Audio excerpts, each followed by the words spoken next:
अब देखो काल को ललकारने का परिणाम।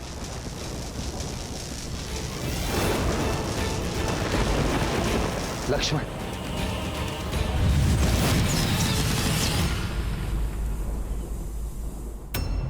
तुम्हें क्या लगा वनवासी कि मैं भी रणभूमि छोड़ के चला गया? अंदेशा था मुझे कि ये छल अवश्य तुमने ही किया है प्रहास्त। अभी द्वंद्व समाप्त नहीं हुआ है। किसी को नहीं बचा पाओगे राम, ना अपनी सेना को, ना अपने आप को, ना अपने छोटे भाई को, जो लंकेश के हाथों आज नर्क जाएगा। यदि मेरे लक्ष्मण को आवश्यकता हो तो राम के वहां पहुंचने में काल भी बाधा नहीं बन सकता।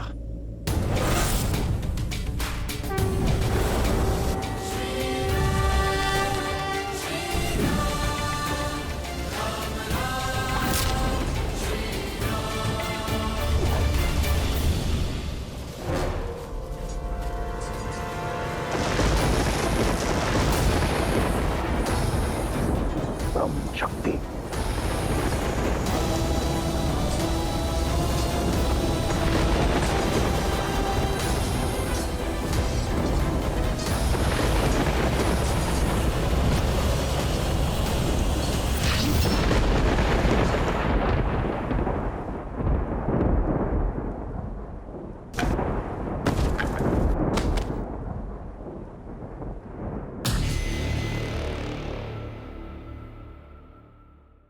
कहा था तुम्हें बालक, मेरा समय व्यर्थ मत करो।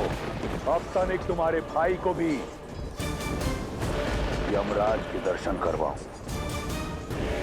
वनवासी कहा तुम?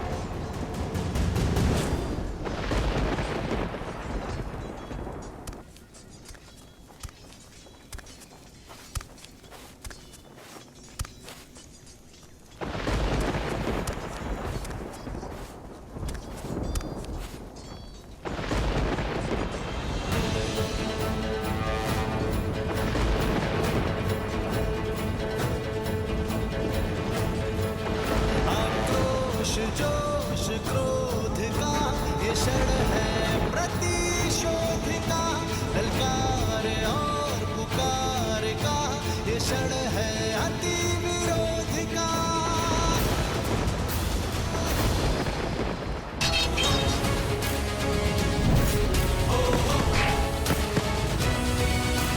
राम राम कहु जय श्री राम, दशरथ नंदन राजा।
जोश क्रोध का ये क्षण है प्रतिशोध का, ललकार और पुकार का ये क्षण है अति विरोध का।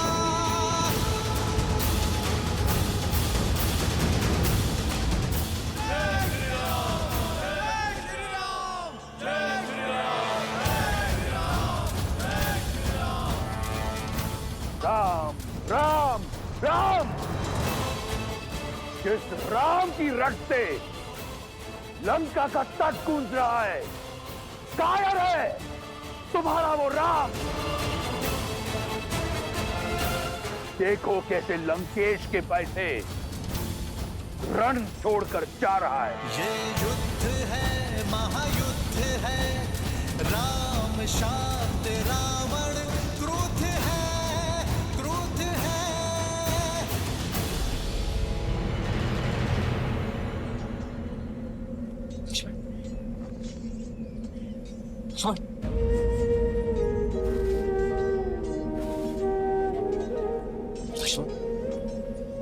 लक्ष्मण मेरे भाई उठो। लक्ष्मण, लक्ष्मण,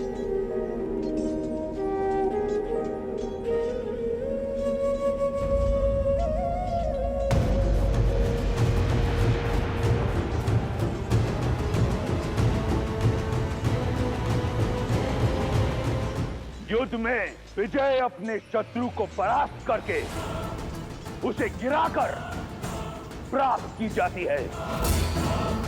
गिरे हुए साथी की सहायता करने में समय जो व्यर्थ करे वो युद्ध कभी नहीं जीत सकता।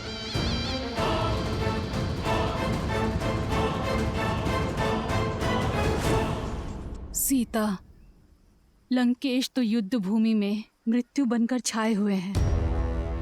उनके रुदन मात्र से सैकड़ों वानर मूर्छित होकर बिना युद्ध किए युद्ध भूमि में गिर पड़े।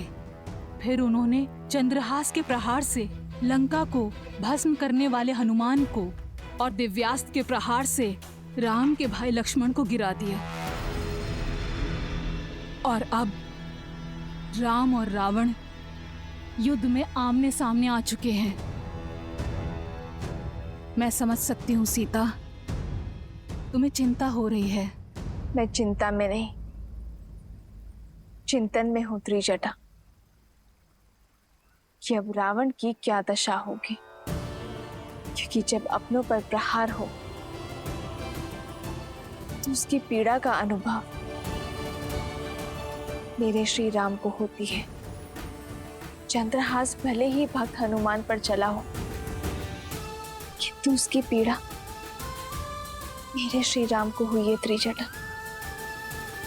दिव्यास्त्र ने भले ही लक्ष्मण भैया को भेदा हो किंतु उससे छलनी होने वाले मेरे श्री राम है। और जब मेरे श्री राम अपनों की पीड़ा का प्रतिकार लेंगे तो वार भी रावण पर होगा और पीड़ा भी रावण को होगी। सज रहना लंकावासी जिस अधर्म ने श्री राम के विरुद्ध सर उठाया है वो या तो बिना शीश के लौटेगा या बिना सम्मान के। एक गिरे हुए को उठाने के लिए अपने ही प्राण दांव पर लगा दिए। मूर्ख वनवासी, अब लंकेश को एक कायर की पीठ पर वार करना होगा। जिसे तुम कायरता कह रहे हो वही वास्तविक साहस है रावण। और पीड़ा में फंसे भाई को सहारा देना एक भाई का कर्तव्य है। एक में वीर योद्धा का गौरव और दूसरे में भाई की गरिमा है। पर तुम ये नहीं समझोगे रावण, क्योंकि तुम में ना ही एक वीर योद्धा का गौरव है और ना ही भाई की गरिमा। लक्ष्मण, लक्ष्मण मेरे भाई उठो।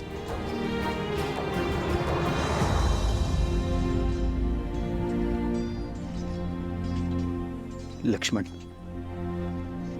उठो, उठो लक्ष्मण, उठो,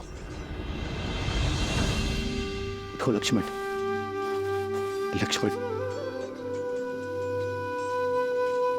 मुझे क्षमा कर दीजिए भैया। मैंने आपको अपने आप को निराश कर दी। कैसी निराशा लक्ष्मण? तुमने तो मुझे गर्वित किया है। गर्व है मुझे तुम पर। तुम्हारे शौर्य पर तुमने उसका डटकर सामना किया जिसके आगे काल भी पराजित हो गया। उठो लक्ष्मण, उठो।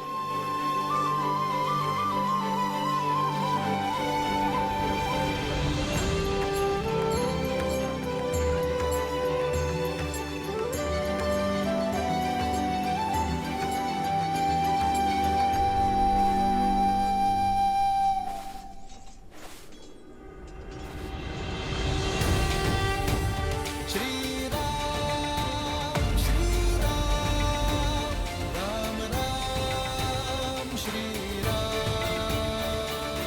तुम्हारा शौर्य देखा मैंने।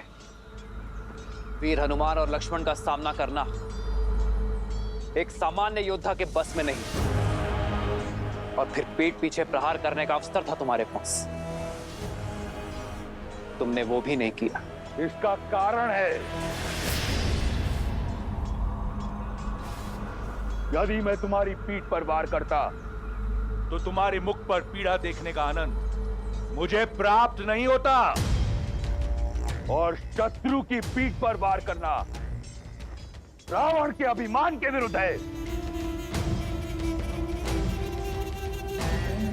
क्या बखान देता मैं सीता को तुम्हारी मृत्यु का, इसलिए प्रतीक्षा की।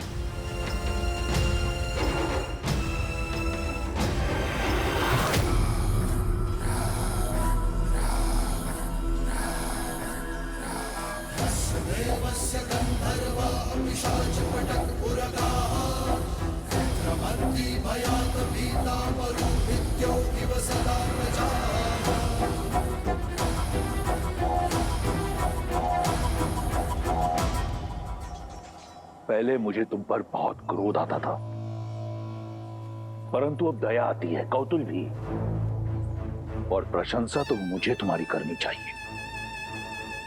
मैं अपना लक्ष्य साधूं से पूर्व तुमने अपनी प्रशंसा की ढाल तैयार कर ली।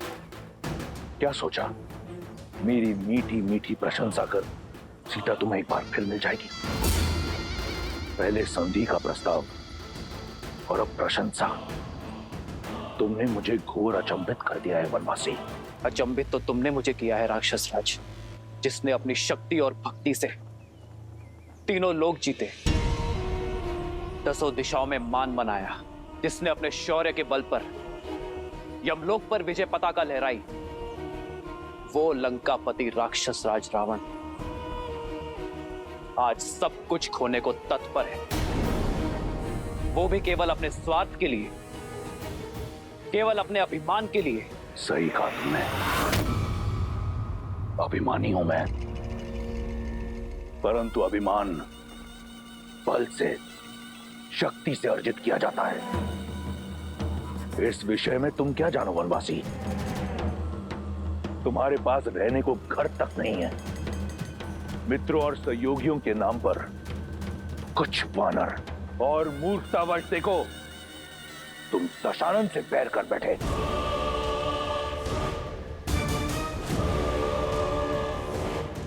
जगाया उससे जाता है जो सो रहा हो, किंतु जो जागते हुए भी स्वप्न से बाहर आने को सज्ज ना हो, उसे इतिहास सदैव सुला देता है। रावण, तुम्हारा मुख बता रहा है कि लंकेश अपनी भूल जानता है, किंतु उसे मानने को सज्ज नहीं है। ज्ञान का सूर्य होते हुए भी दशानन का तेज अभिमान के राहु ने ग्रस लिया है। दशा का स्वभाव है बदलना, किंतु जो बदलती हुई दशा को देखते हुए भी अपनी भूल ना ही स्वीकारता है और ना ही उसे सुधारने का प्रयास करता है, उसी की दशा तो दुर्दशा में बदल जाती है। रावण,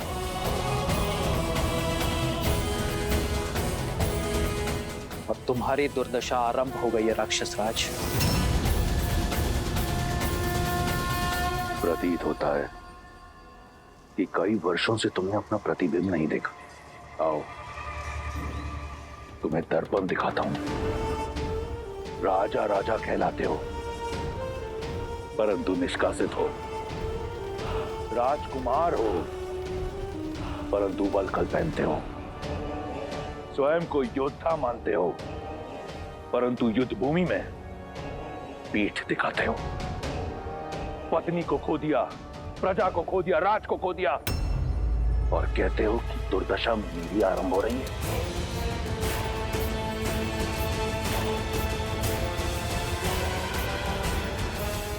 क्या सोचकर चले आए मृत्यु के मुख में? सीने पे कवच नहीं, पैर में खड़ाऊ नहीं, नंगे पांव धरती नापते हुए महादेव के परम भक्त लंकेश दशानन रावण से लड़ने। एक टूटा हुआ रथ भी नहीं है तुम्हारे पास मुझसे युद्ध करने के लिए। हाँ रावण, उचित कहा तुमने। युद्ध के लिए मेरे पास एक टूटा हुआ रथ भी नहीं, किंतु मेरे पास अटूट विश्वास है। तुम्हारी सोने की लंका अभेद थी, सेतु बनाकर भेद दी। तुम्हारे समक्ष न ग्रह आते हैं न यम, किंतु आज मैं तुम्हारे समक्ष खड़ा हूं और मेरी ये प्रिय वानर सेना। सोचो रावण, मुझे भय दिखाने के लिए स्वयं तुम्हें मेरे समक्ष आना पड़ा। अपने इस ऊंचे रथ से नीचे उतरकर। सत्य कहा तुमने। आया था सोचकर कि एक अंतिम बार तुम्हें समझाऊंगा, परंतु जैसा सोचा बिल्कुल वैसा हुआ। तुम जिस धरती पर खड़े हो अब इसी की धूल चढ़ाऊंगा तुम्हें। रावण जिस ऊंचाई पर है पहले उस ऊंचाई पर आओ, फिर युद्ध करना। मैं समझाता हूं तुम्हें।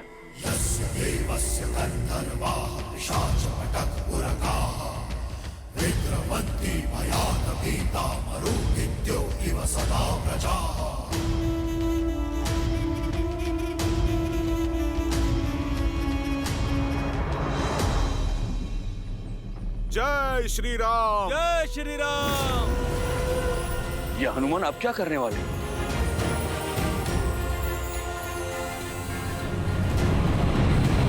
जय महावीर हनुमान, जय जय पवन पुत्र हनुमान, बजरंग बली हनुमान, जय जय महाबली हनुमान।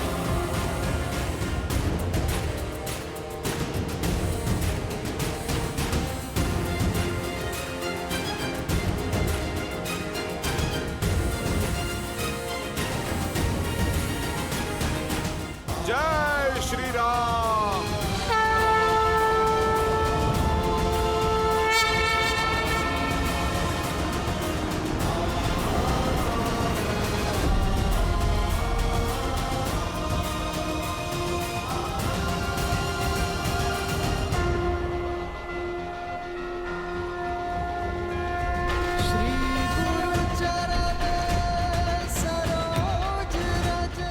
प्रभु, आपका सेवक आपका योद्धा बनके लड़ने का सौभाग्य पा चुका है। प्रभु, बस आप मुझे अपना रथ बनने का भी अवसर दें।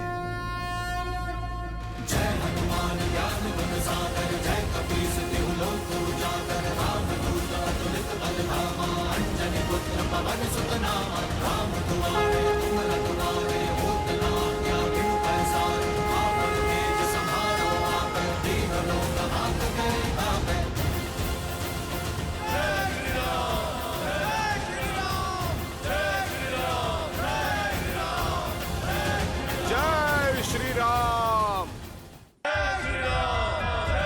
श्री राम, जय श्री राम। लंकेश, अब तो तुम्हें कोई समस्या नहीं है ना? अब तो मेरे प्रभु श्री राम के प्रताप की भांति स्थान भी तुमसे ऊंचा हो गया है। अद्भुत दृश्य है। एक नर जो नारायण बनने का ढोंग रच रहा है और एक वानर जो अपनी माया से सब कुछ भस्म कर देता है। अद्भुत जोड़ी है तुम्हारी। तुम्हें युद्ध नहीं मनोरंजन करना चाहिए। राम, तुम मदारी क्यों नहीं बन जाते? अपने इस मरकट के साथ संपत्ति कमाओ, धन कमाओ। ऊंचाई पर आ जाने से एक वनवासी राजा नहीं बनता। यदि स्वयं को समान मानते हो, स्वयं को वीर मानते हो, तो आओ मुझसे युद्ध करो, दिखाओ अपना बल और संभालो मेरा प्रहार। आज मैं तुम्हें और तुम्हारे रथ बने वानर दोनों को ढेर कर दूंगा। सावधान। राम शांत राम